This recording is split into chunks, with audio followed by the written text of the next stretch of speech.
Today I'm going to demonstrate to you the Dwarf 2 telescope. The moon has water under the surface, and if you throw a ball on the moon, it will go 6 times higher than on Earth. Did you know that the moon doesn't have its own light, but the reflection of the sun? The moon travels around Earth 1 mile every 2 seconds. The moon doesn't change colors, it's always gray. We're going to photograph the moon with the Dwarf 2 telescope.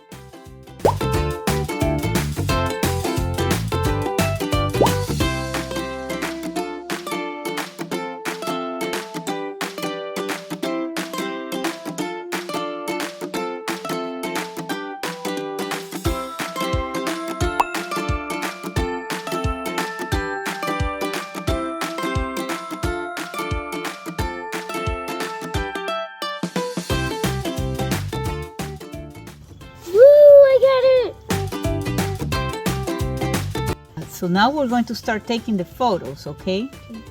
And what I want to do is move this up to 140 or something. You do it now.